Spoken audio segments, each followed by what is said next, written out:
हिमाचल प्रदेश में 7वें और आखिरी चरण में चुनाव होना है। चुनाव की अधिसूचना जारी होने में भले ही एक दिन बाकी हो, मगर भाजपा और कांग्रेस के बीच सवाल और जवाबी हमले जरा भी कम नहीं हुए। हिमाचल कांग्रेस की उपाध्यक्ष नरेश चौहान ने केंद्रीय राज्य मंत्री मीनाक्षी लेखी पर निशाना साधा है। नरेश चौहान ने लेखी के बहाने भाजपा के केंद्रीय नेताओं को सही आंकड़ों के साथ हिमाचल आने की नसीहत दे डाली। इस दौरान नरेश चौहान ने पूर्व मुख्यमंत्री जयराम ठाकुर को भी निशाने पर लिया। उन्होंने जयराम ठाकुर पर सेब को गलत आंकड़े पेश करने के आरोप लगाए।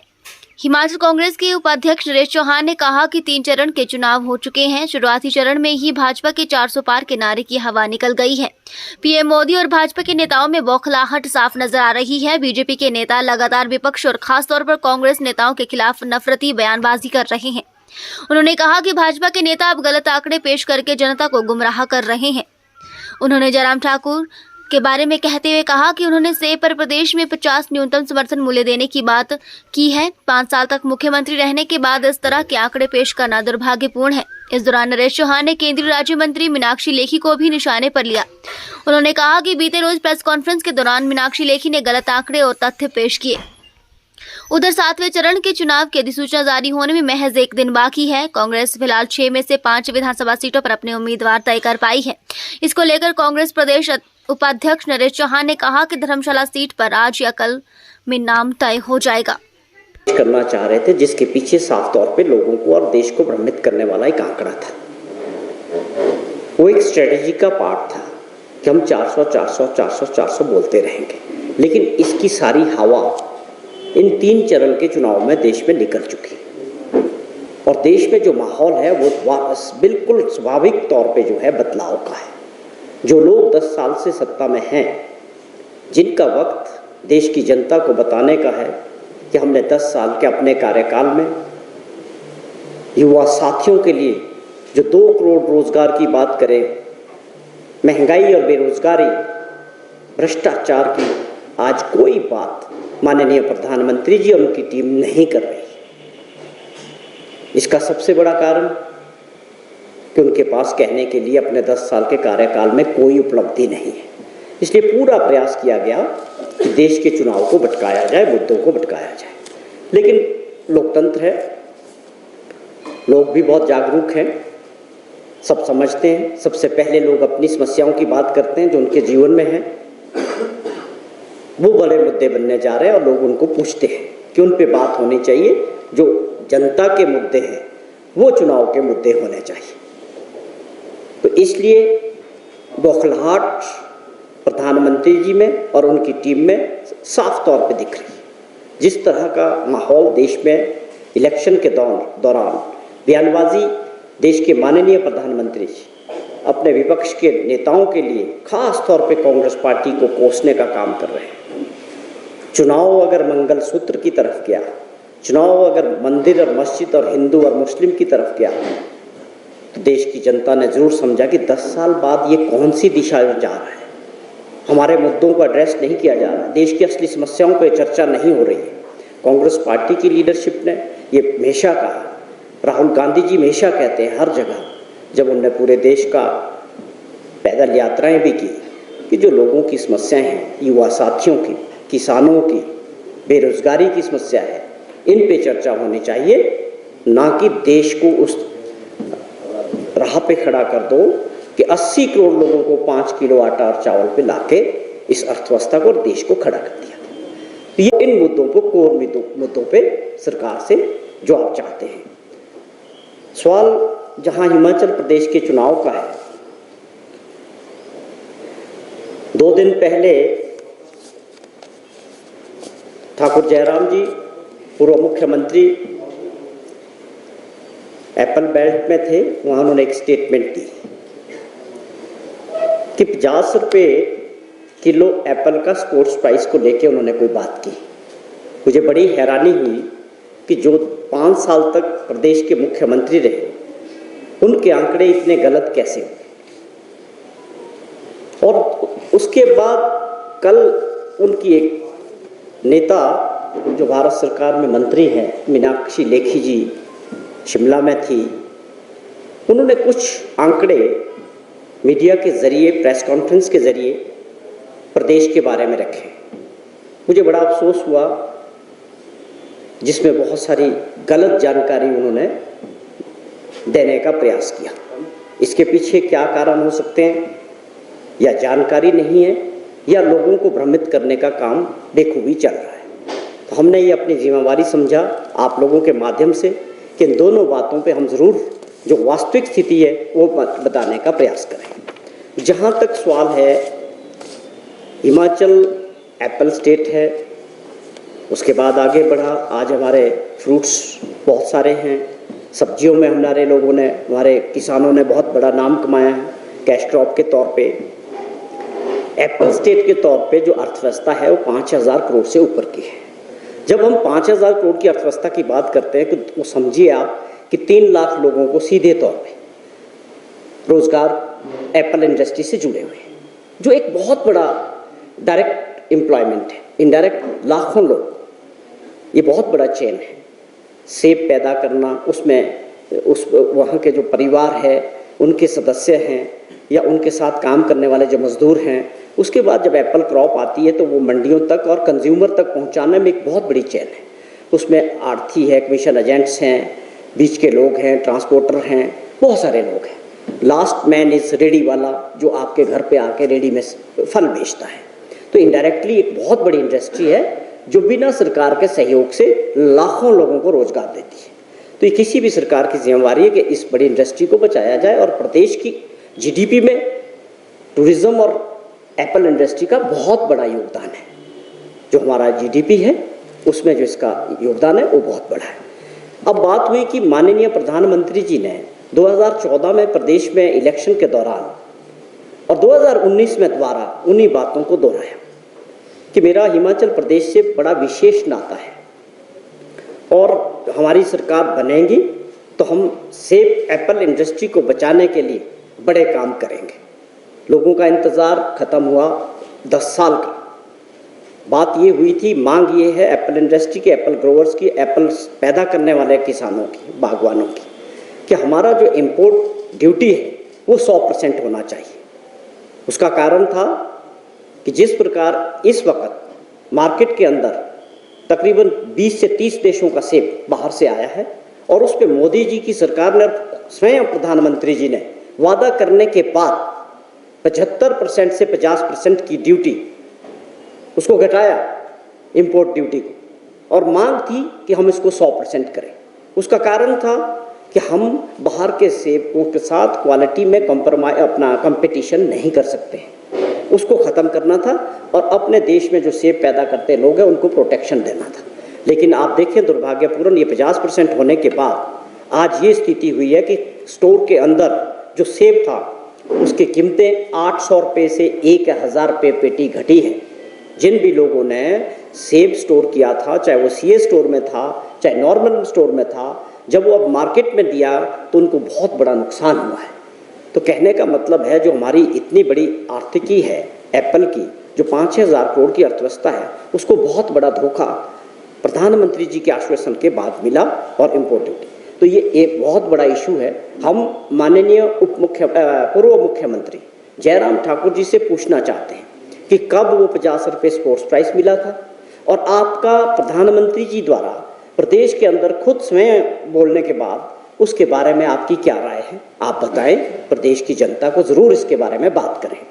और महीने में 10.5 रुपये किलो जो था सेब का स्पोर्ट्स प्राइस, 1.5 रुपये किलो हमारी सरकार ने और माननीय मुख्यमंत्री जी ने बढ़ाया, और आप सभी ने उसको कवर भी किया।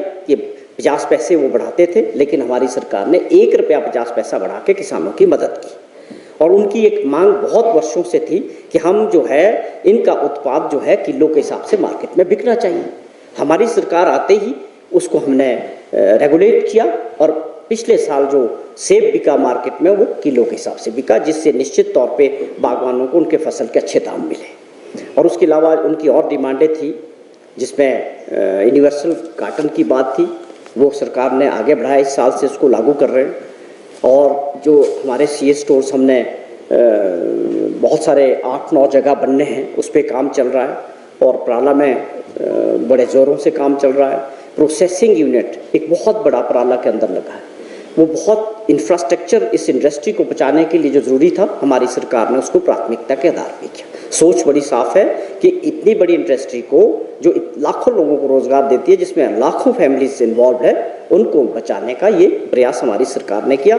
मैं ये प्रश्न इनसे भी पूछना चाहता हूँ कि आप इसके बारे में किस तरह से स्पोर्ट्स प्राइज़ के बारे में और जो इम्पोर्ट ड्यूटी है उसके अलावा अफ़गानिस्तान के रूट के ज़रिए फ्री ट्रेड हमारा जो है अफ़गानिस्तान के साथ है। जब हम अफ़गानिस्तान से ईरान और दूसरे देशों से जो रूट होके बिना ड्यूटी के जो सेब हिंदुस्तान में आ रहा है, वो भी अब हमारे लोगों को बहुत परेशान कर रहा है, बहुत कंपटीशन हो रहा है। दूसरा, लेखी जी ने भी कल यही बात कही कि 50% इम्पोर्ट ड्यूटी की बात उन्होंने कही कि 50% इम्पोर्ट ड्यूटी किसने की।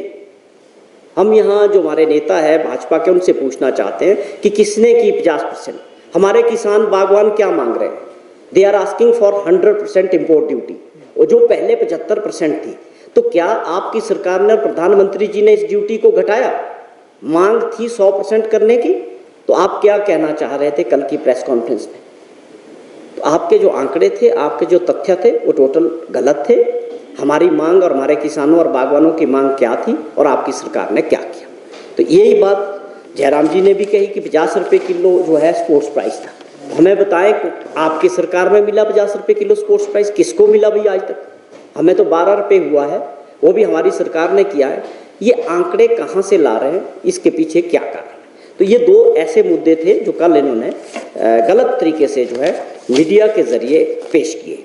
और मीनाक्षी लेखी जी ने एक बात कही कि हिंदुस्तान का विकास या हिमाचल का विकास खास तौर पे 2014 के बाद में, मुझे बड़ी हैरानी हुई उनका जब मैं बयान देख रहा था कि 2014 के बाद नालदेहरा, कुफरी, छराबड़ा, कहते वहाँ बिजली नहीं होती थी।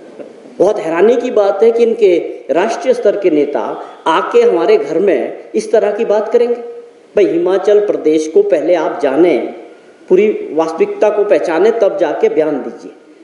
हम फ्री पावर स्टेट हैं और हम एक ऐसा राज्य है जो वर्षों पहले 100% इलेक्ट्रिफिकेशन हो चुका है। आप तो बात कर रहे हैं नालदेहरा, कुफरी, शिमला की। मैं कहता हूं कि ट्राइबल एरिया में एक भी गांव हिमाचल प्रदेश में ऐसा नहीं है जहां बिजली ना हो। तो ये सारी चीज़ें इनको ठीक करने की आवश्यकता है। ऐसी भ्रमित और गलत बयानबाजी अपने राष्ट्रीय स्तर के नेताओं से हिमाचल प्रदेश भाजपा क्या कराना चाह रही है? प्रदेश आपका भी है, हमारा भी है। ये गलत तरीके से प्रदेश को बदनाम करने की जो ये कोशिश हो रही है, हम इसकी निंदा करते हैं। आइंदा आप इलेक्शन में अपने नेताओं को बुलाएं, ये उनका अधिकार है, लेकिन उनके पास जो आंकड़े होने चाहिए प्रदेश के बारे में वो सही होने चाहिए। यही हमारी 2-3 चीज़ें थी जो आप क्षेत्र से एक चीज़ सुनने को ज़रूर मिली कि लोगों ने ये ज़रूर कहा कि कांग्रेस पार्टी ने अच्छे टिकट दिए, अच्छे प्रत्याशी उतारे हैं। मैं समझता हूँ ये इंतज़ार भी आज या कल ख़त्म हो जाएगा, आज भी हो सकता है। और स्वाभाविक तौर पे बड़े फूंक के पूरा प्रयास कि अच्छे प्रत्याशी को, जीतने वाले प्रत्याशी को, सबको साथ लेके और कार्यकर्ताओं को, उनके कोई सर्वे का आधार है, कोई फीडबैक है, तो मैं समझता हूँ आज या कल ये टिकट भी अनाउंस हो जाए। बीजेपी ये आरोप लगा रही कि जो केंद्र के प्रोजेक्ट है उनको लटकाने का काम कर रही है सरकार, अपना शेयर जो है वो नहीं दे रही है। तो क्या कारण है, क्यों शेयर नहीं दे पा रही है? बीजेपी के पास मुद्दे नहीं है। देश के चुनाव की बात करें तो उनका काम है कि वो बताना लोगों को कि हमने क्या किया था। सच्चाई में आज प्रधानमंत्री जी के किसी भी देश के अंदर जितनी भी रैलीज और मीटिंग्स हो रही है, कहीं पे बात नहीं हो रही बेरोजगार युवा साथियों की या रोजगार पे। कहीं पे वो मुद्दा ही नहीं, टच ही नहीं कर रहे। जबकि खुद एक आंकड़ा रखा था कि 2 करोड़ बच्चों को जो है हर साल रोजगार मिलना चाहिए। हम थोड़ी बोल रहे हैं, आप द्वारा निर्धारित जो था, आप द्वारा जो घोषणाएं थी, अच्छे दिनों की बातें थी, वो बताओ ना। वही सवाल भाजपा का एक एजेंडा पूरे देश में रहा है। झूठ को बार बार बोलते रहो। 100 बार झूठ को बोलोगे तो उसका असर जरूर होगा, लेकिन अब कुछ होने वाला नहीं है। यही हिमाचल प्रदेश की भाजपा का भी हाल है। मैंने अभी आपसे जिक्र किया कि ये मुद्दे होने वाले हैं। आप हमसे पूछो 15 महीने का कार्यक्रम, हम तैयार बैठे हैं, हमारी सरकार तैयार बैठी है, पर मुद्दों पे बात करो। 15 महीने का हिसाब पूछो, आप विपक्ष में आप पूछोगे क्या, किस मुंह से पूछोगे? आप तो साजिश करते हो, सरकारें गिराते हो जनता की चुनी हुई, धन बल और एजेंसीज के तौर पे। तो आपके पास तो कुछ बोलने को है नहीं। हम तो पूछ रहे हैं, हमारे से भी पूछो।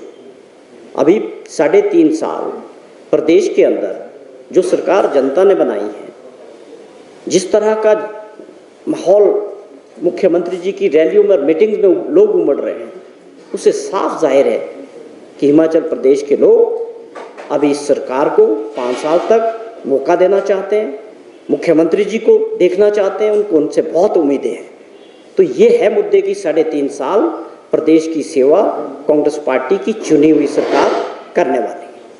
आपने सर बागियों के ऊपर सवाल, उनका ये कहना है कि मुख्यमंत्री उनकी बात नहीं सुनते, जिससे उनको मजबूर हो गया है। देखिए, अब तो बागी के साथ वो दागी भी हैं, और साथ में ये कोई बड़ा कारण नहीं है कि मुख्यमंत्री जी बात नहीं सुन रहे थे इसलिए हमने अपनी पार्टी को धोखा दे दिया। आपको लगता है, ईमानदारी से आप आपसे पूछें कि ये कारण हो सकता है? जो लोग पार्टी में, दूसरी पार्टी में ये सिर्फ इस वजह से जा सकते हैं दूसरे दल में, इसके पीछे क्या कारण है वो आप सब, पूरा देश जानता है। जो भाजपा का मॉडल है सरकार बनाने का विपक्ष की, उसमें सबसे ज़्यादा धन बल का यूज़ होता है। मुझे लगता है कि इनमें भी वो बहुत सारा हुआ है। और ये आज नहीं, मुख्यमंत्री ये गलत इल्ज़ाम लगा रहे। मुख्यमंत्री जी ने इन 6 के काम भी किए। इनकी अपनी क्या महत्वाकांक्षा थी? भाई मंत्री बन जाते, अगले दौर में बन जाता, और भी लोग हैं और लोगों ने भी तो काम कराए हैं। क्या ये 6 ही लोग थे? ये गलत है। ये फंस चुके हैं अपने कर्मों की वजह से। ये समझ रहे हैं कि जनता इनको अब सबक सिखाने वाली है। हिमाचल प्रदेश से जो ये फैसला जाएगा, ये पूरे देश के अंदर एक अपने आप में बहुत बड़ा मैसेज होने वाला है कि जो लोग दल बदल करते हैं धन बल के लिए, उनको देश की जनता सबक सिखाने वाली है। और ये जो मॉडल है सरकार गिराने का, ये भी हमेशा के लिए बंद होगा। इसकी शुरुआत हिमाचल प्रदेश से होगी। कांग्रेस पार्टी ने साफ कहा है कि देश की जनता अगर बदलाव करेगी, कांग्रेस को मौका मिलेगा। अपने साथियों के साथ मैनिफेस्टो में बहुत सारी बातें साफ कही और मैनिफेस्टो पे चर्चा हुई है। कांग्रेस का मैनिफेस्टो है जिसमें 5 गारंटियों के तौर पे न्याय दिलाने की बात की है, चाहे युवा साथी है, चाहे किसान हैं, चाहे महिला हैं। उस पर देश के प्रधानमंत्री जी को भी बड़ी दिक्कत हुई है। बड़ी चर्चा हमारे मैनिफेस्टो को लेकर उन्होंने की। हम वो बात कर रहे हैं जो देश के लोगों को होनी चाहिए, जो देश को आगे ले जाने के लिए होनी चाहिए, देश की तरक्की के लिए होनी चाहिए। कांग्रेस उन मुद्दों पे बात कर रही है। देश का लोकतंत्र स्वाभाविक तौर पे जिस तरह का मॉडल रहा, एजेंसीज के तौर पे नरेंद्र मोदी जी की पहचान इतिहास में हमेशा रहेगी। ईडी वाले प्रधानमंत्री, सीबीआई और इनकम टैक्स वाले प्रधानमंत्री के तौर पे होने चाहिए। तानाशाह रवैया रहा, मेरे मन की बात सुनो। तो लोगों की कब सुनोगे? लोकतंत्र है ये, लोगों की सुनने की, लोगों की बात सुन के उसको काम करने के लिए बैठाया गया है। आपकी कितनी सुनेंगे लोग? आपकी बात सुनते सुनते 10 वर्ष निकल गए मेरे मन की बात। उसकी भी तो कोई सीमा होनी चाहिए। तो देश की जनता की आवाज़ को सुनना ज़रूरी है, उसके हिसाब से सरकारों को काम करना ज़रूरी है। जहाँ तक आपने सवाल किया, हम संविधान में बदलाव करने की मंशा किसकी है, तानाशाह प्रवृत्ति किसकी है, लोकतंत्र में विश्वास कम कौन करता है, इसका फैसला ही तो देश की जनता को करना है। और जनता जागरूक है।